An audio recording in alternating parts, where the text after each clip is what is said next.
Cullen wouldn't answer me. The faster he drove, the worse the pain twisted in my stomach. My phone kept ringing, but I couldn't move. Then we crossed something unseen, I screamed, and when he looked at me again, his eyes said he finally knew what I was. Cullen was driving really fast and I had this weird feeling, in the pit of my stomach. My phone kept ringing, but I couldn't move. Then we crossed something unseen, I screamed, and when he looked at me again, his eyes said he finally knew what I was. I was walking through the dining room, when I locked eyes with him. I stopped in my tracks completely. I headed out the back door to the alley. The wind was blowing fiercely tonight. I pulled my coat tight around me, as I looked up and down the alley. As my eyes scanned towards the road, I saw a tall form walking towards me. I was sure it was him. I walked slowly towards him, both of us stopping when we were a few feet apart. "So, you want to know why I left last night?" I said quietly. Before I knew it, he was stepping towards me. I took a step back at his unexpected movement. He moved into the light and I could see his face more clearly. It was not Calder, but Cullen. Wait. Why, you're not? I stuttered. Calder, he grunted. No, I am not. He was standing so close I could feel his body heat. He towered over me. I looked up at him, not sure why he was even here. He looked down at me, with his hard gray eyes. "Cullen," came a voice from near the street. "Why are you here?" "I could ask you the same, brother," Cullen said. "That isn't any of your concern," Calder said. "Then my reason is none of yours," Cullen replied. "Wait," Calder said. He turned to his brother. "If you will excuse us, Miss Anderson and I have something to discuss," he said. He reached forwards and grabbed my arm before pulling me with him towards the street. Cullen watched us walk away. I stood outside her apartment.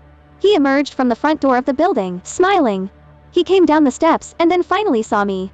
"What are you doing here?" I asked him in a flat voice. "The question is, what are you doing here?" he shot back. "Why are you messing around with a waitress when we have a Luna?" "Oh, cut the street, Cullen. You do not want Jaime. You want to find your mate just as much as I do, even if we share one. It's too late for that. We have a responsibility to the pack.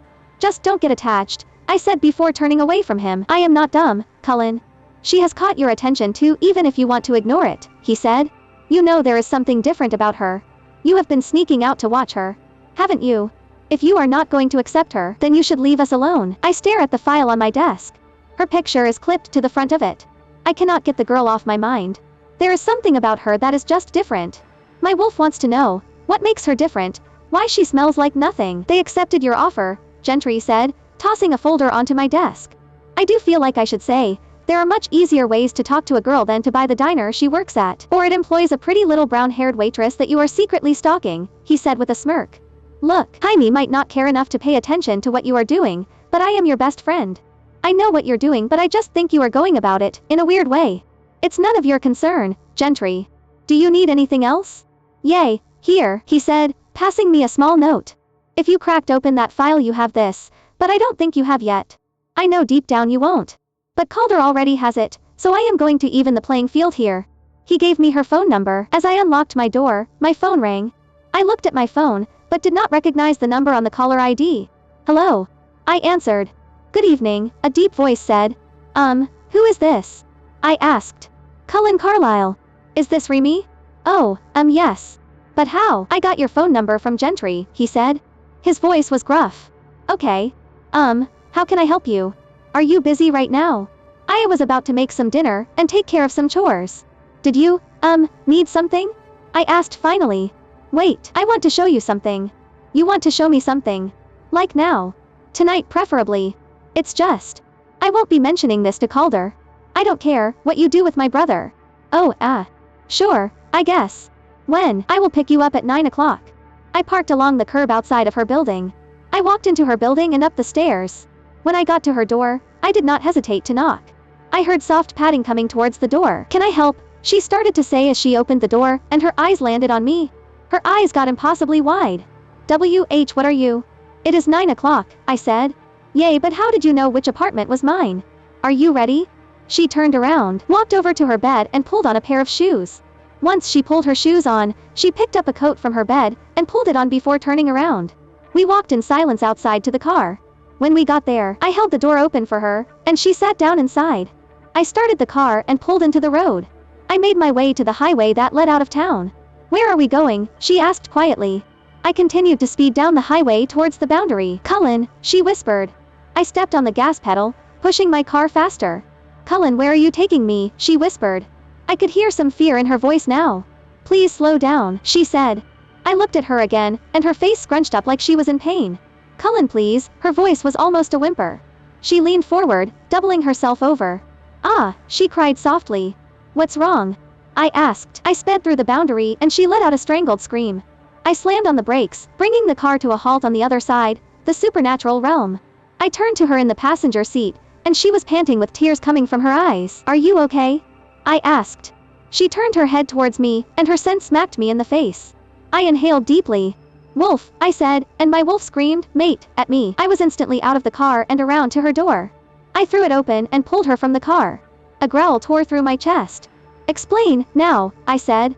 Explain what? She cried softly. Why are you hiding? I growled, I'm in not. I don't know what you're, she stuttered. Enough. I said, shaking her. Cullen, why you're hurting me, she whimpered. I let her arm go and she crumpled to the ground. My phone would not stop going off in my pocket. I pulled it out and answered without looking at the caller ID. What? I said angrily. Did you take her? I'm busy, I said. Why is my wolf losing it in my head right now? Why is he screaming, mate? Cullen, did you cross the boundary? I will be back when I am done dealing with this, I told him. I hung up the phone. My patience is running thin. Explain why you were cloaked and hiding in the ordinary realm, now, I said. She shook her head. I don't understand what you're talking about, she said quietly. You expect me to believe you don't know what you are or where you are? I don't know what you wanted to show me, but I would really like it if you would take me back. I don't feel well, and I have no idea what you are talking about, she whispered. We are not leaving until you tell me the truth, I said with finality. I closed the distance between us. She stepped back until she ran into the car. I stopped only inches away from her. Using my pointer finger, I tilted her chin up so she was forced to look at me. Pleasurable tingles spread through my hand. She gasped slightly at my touch. Let's try this again, one at a time. Why were you cloaking yourself? What do you mean, cloaking myself? You really don't know, I said. Just then, a car approached us, stopping behind my own. I turned to see Calder jumping from the driver's seat, and Gentry from the passenger seat. What in the FK did you do, Cullen? He yelled as he came closer. He stopped in his tracks when her scent hit him. His eyes went dark. How else were we supposed to know what she is? I shot at him, stepping away from Remi and towards my brother. I don't know, Cullen. Maybe ask her instead of just throwing her across the boundary. What if you were wrong? Smell her. She was clearly hiding. This isn't how you go about this. Calder was furious now. We were standing face to face. Remi momentarily forgotten. This was the easiest way to find out. That doesn't make this okay. Hey guys, Gentry tried to get our attention. Guys, this conversation needs to wait. Something is wrong with Remi.